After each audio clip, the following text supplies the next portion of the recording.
Voilà donc, Garay Girassi, on parle de variation électrique, un enfant qui périt dans un incendie à Lambagny. Oui, bien sûr, il faut le dire, les incendies sont devenus monnaie courante dans notre pays. Il n'y a pas quand même un jour qui ne passe très souvent si on nous signale des cas d'incendie. Oui, très malheureusement. Très malheureusement, hier, un incendie s'est déclaré du côté de Lambagny dans un domicile et c'est un enfant de 5 mois qui en a payé les frais. L'innocent. Voilà, innocent, qui était endormi dans la maison et finalement il y a eu un court-circuit et l'enfant est décédé dans cet incendie grave du côté de Lambagny. Ce qu'il faut signaler, c'est que le plus souvent nous assistons à ces cas récurrents d'incendie, mais après on se demande est-ce que on fait quelque chose pour pouvoir rompre avec cette situation, parce que le plus souvent les gens pointent du doigt EDG, je ne sais pas ce qui se passe avec les variations de courant et puis avec les coupures intempestives, on assiste à des trucs comme ça. Et le plus souvent, il y en a aussi qui parlent de l'installation, l'installation avec la vétusté des installations, la vétusté, même leur aussi qualité. La qualité surtout, la qualité. Il faut peut-être mettre un mécanisme en place du côté. Oui, c'est le bébé en question. Qui est parti malheureusement. Malheureusement, ceux qui nous écoutent ne pourront pas quand même voir ces images. C'est très triste ce qui se passe. Mais en tout cas, il va falloir prendre des dispositions pour pouvoir éviter cela, puisque le pays en paie les frais et c'est vraiment très dommage parce que nous, je me rappelle, il fut un moment à Imbaya, dans mon quartier, il y a eu beaucoup d'incendies dans la même période. Je me demande ce qui se passe.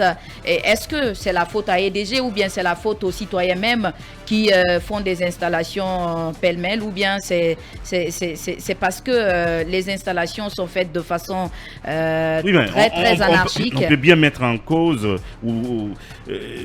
l'aspect qualité des installations, bien entendu, mais il y a aussi le fait que ces variations sont devenues monnaie courante dans le pays. Oui, mais après, il y a quand même même si les câbles sont de qualité. Oui, mais il y a quand même dans des foyers, là où il y a des branchements partout, parce qu'il y a des gens qui ont beaucoup de phases qu'ils branchent, et après, quand une phase s'éteint, ils allument l'autre, et après, si les deux se retrouvent en même temps et qu'il y a coupure, ça peut faire des dégâts. Et après, s'il y a aussi des appareils qui sont installés et qu'il y ait quand même cette coupure, quand il y a le courant, ça peut aussi faire des chocs. Donc, il faut quand même penser à tout cela, faire des paramétrages, parce que parfois, il y a des parents qui font des branchements, mais après, qui ne font pas le suivi. Et quand il y a des situations comme ça, ça peut provoquer des courts-circuits. Très malheureusement. Et c'est vraiment dommage. Comme le cas de ce bébé qui est parti. Basekou, c'est encore dommage. On en parlait il y a juste 48 heures, où, je l'ai dit, EDG, ça tue aussi les gens.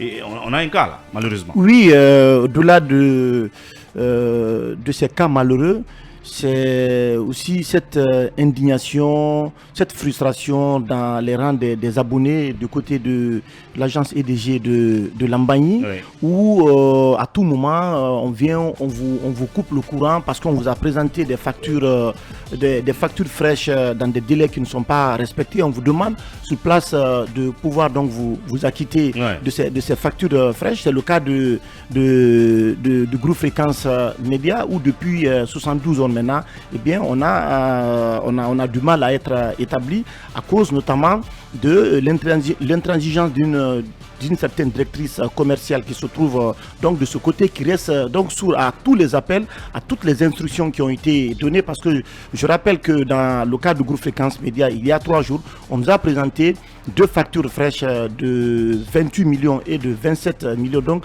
les deux totalisent 55 millions. Donc le responsable financier du groupe Fréquence Média est allé payer une première facture fraîche, donc qui s'élève à 28 millions de francs guinéens, et on a demandé donc à la dame, puisque nous sommes sur un abonnement mensuel, donc de nous permettre donc de finir le paiement du personnel cette semaine, pour que la semaine prochaine nous puissions donc payer les 27 millions donc de restants. Malheureusement, la dame a dit à nos émissaires qui sont partis, il s'agit donc du directeur de la chaîne logistique, du responsable financier, que même si c'est le colonel Mamadi Doumbia, et bien qui se présentait, et bien qu'elle n'allait pas nous établir tant qu'on ne paye pas donc la deuxième facture fraîche. Donc effectivement aujourd'hui nous allons payer, mais comment se fait-il que cette dame soit sourde aux instructions même du ministre Sedouba Souma, au directeur général également, qui a appelé pour faciliter l'établissement du courant au niveau donc du groupe Fréquence Média. Est-ce que EDG est devenu une broyeuse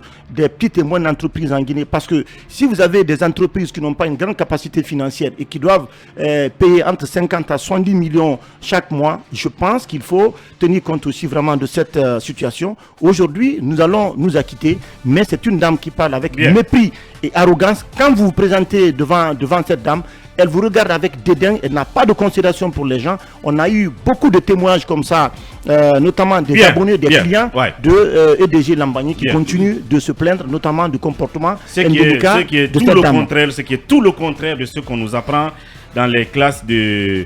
je sais pas quoi, je sais pas quoi dire quoi. Oui, parce qu'on est vraiment dépassé en tant qu'agent commercial quoi. Par son attitude. Oui, Yambaldé là-dessus. Moi, je ne pourrais condamner la dame si elle veut prouver qu'elle fait du bon travail. Je crois qu'elle est dans ses droits. Et puisque la situation... Maintenant, si elle abuse, si elle parle mal à tout le monde, la situation en générale, ça c'est à sa hiérarchie d'en tirer les conséquences. Les cours de marketing et autres, c'est parce qu'on enseigne. C'est à sa hiérarchie c'est l'accueil d'abord. D'en tirer les conséquences. Mais vous savez, en Guinée, partout où vous allez, même si c'est vous qui dépensez votre argent, et on vous donne l'impression que c'est de l'aumône que vous venez commander. C'est ce qui est triste. Dans les banques, il n'y a pas d'accueil. C'est pourquoi un Guinéen qui voyage à l'étranger, à l'aéroport, il est accueilli par des taximens souriants. Dans les restaurants, ça l'étonne. Voilà. Il se dit que mais c'est quoi? Par rapport à EDG, je crois que le Rubicon est désormais franchi. Il va falloir situer les responsabilités par rapport à tout. Les incendies qui causent des morts d'hommes. Les incendies meurtriers. Qui causent des morts d'hommes. Je crois que en partie, l'entreprise est responsable. Il faut judiciariser tout ça. Sinon, ils ne vont pas prendre au sérieux. Parce que c'est à eux de contrôler les installations. Qui va faire le travail à leur place? Malheureusement, on est dans un... C'est le laisser aller. C'est pourquoi je vous dis que ces pays... C'était une merde. On a un peuple apathique. Il faut redresser ces pays-là. Très malheureusement. Oui, Talibé là-dessus. Oui, ce qui est dommage, c'est qu'on a vu la photo de ce bébé, l'innocent. Innocent, 6 millions de 5 mois. Donc, il périt dans cet incendie. Parce que les victimes de l'incendie expliquent que c'est suite à des variations justement du courant de EDG qu'il y a eu un court-circuit. Parce que parfois, s'il y a des variations d'une certaine puissance, même les installations les plus adéquates risquent d'en prendre un coup. Hier, notre rédactrice en chef, Mme Arissa Toussaint, me montrait bien évidemment le chargeur de son ordinateur qui a pris un coup et qui est donc complètement a pété tout de suite. Cramé, qui est complètement cramé. Ça veut dire que et ici, c'est pas de la camelote qu'on a en termes d'installation électrique. Ça veut dire que parfois, même quand vous avez les meilleures installations, si le courant revient avec une intensité, voilà, moi je vois mal comment certaines installations électriques peuvent résister à cela. Qu'est-ce qui explique justement ce yo-yo, ces variations électriques qu'on ne nous explique pas et qui nous causent autant de dommages? C'est ça aussi la question. Et par rapport à Lambagne, on n'en parle pas parce que nous en sommes victimes. Mais vous vous rappelez ici, quand on a évoqué le sujet avant-hier, on a reçu beaucoup de témoignages concernant des factures doublées qu'on vous envoie, alors que, ou bien on vient vous couper alors que vous n'avez même pas reçu des factures. De factures. Et après, vous découvrez que vous avez 2 ou 3 factures cumulées.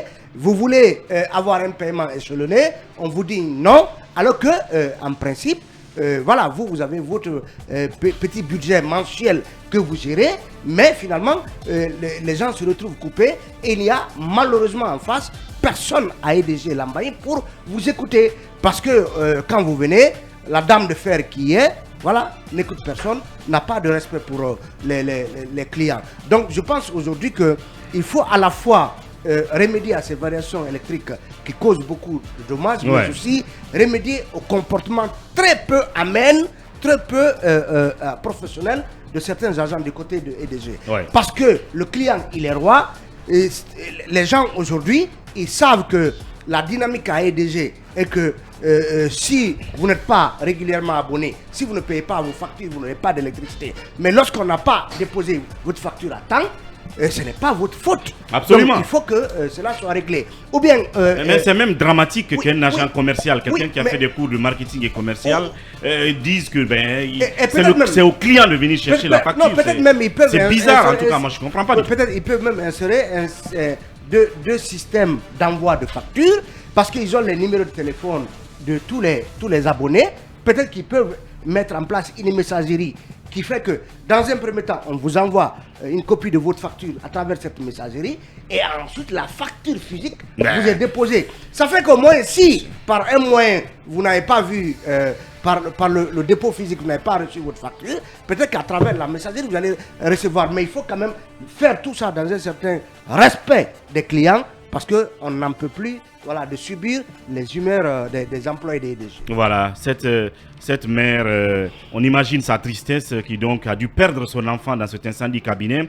Et je repense que le doyen a dit tout à l'heure, à un moment donné, il va falloir peut-être judiciariser, en tout cas faire des enquêtes sur chaque théâtre d'incendie pour savoir, comme Diarra l'a dit, est-ce que c'est dû à la qualité des installations ou est-ce que plutôt c'est dû à la variation donc due à la société qui doit pouvoir prendre les charges parce qu'on a connu des milliers de cas d'incendie meurtriers et après comme on est des croyants ça reste comme ça, pas de dédommagement, pas de responsabilité de qui que ce soit, cabinet. Alors hier je regardais sur France 2 je crois un cas qui s'est passé à Poitiers en France. C'est-à-dire que c'est un locataire ou plutôt un voisin qui a porté plainte contre un restaurant pour mauvaise odeur.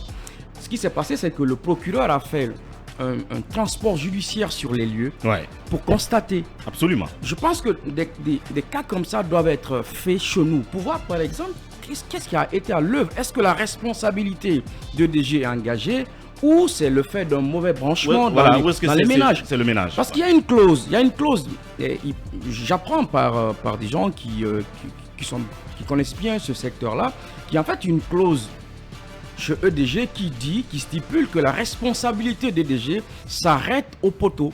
C'est-à-dire que ce qui se passe dans les ménages ne relève pas de la responsabilité d'EDG. Je ne sais pas si ceci est contenu dans les contrats que les consommateurs signent avec EDG, mais si tel est le cas, je pense que c'est un gros piège et la personne même m'a dit, c'est ton avocat. Elle m'a dit, mais ça sert à rien d'ailleurs de porter plainte contre EDG parce que cette clause-là existe. Moi, le matin, toute la journée hier plutôt, quand je suis rentré de la soirée plutôt, j'ai regardé un peu le contrat que j'ai avec EDG. Bien. J'ai pas vu cette clause-là. Est-ce que c'est une clause dont on ne connaît pas l'existence ou tout simplement c'est une sorte de...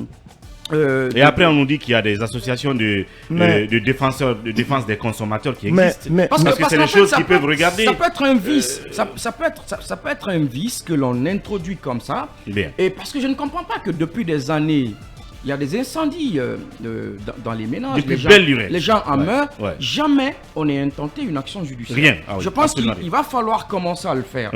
Mais il n'y avait pas de justice dans ce pays. Et l'autre chose, c'est un peu le système. Maintenant la justice se réveille.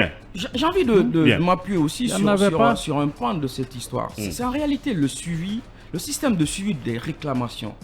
Les entreprises comme EDG doivent pouvoir avoir un système de réclame important. Je sais par exemple qu'il existe des numéros. Ils ont un service de litige. Des numéros sur lesquels vous pouvez appeler pour situer, pour vous localiser par exemple. Mais sauf que le suivi de cette réclamation-là, ça prend énormément de temps. Parce que tout simplement, ceux qui sont sur le terrain sont déconnectés avec ce service de call center. Et parfois, vous êtes obligé vous-même de courir après ces agents-là, de les plaider. Alors qu'en réalité, vous payez de l'argent. Le Guinéen ne cherche qu'à pomper des sous là où il est.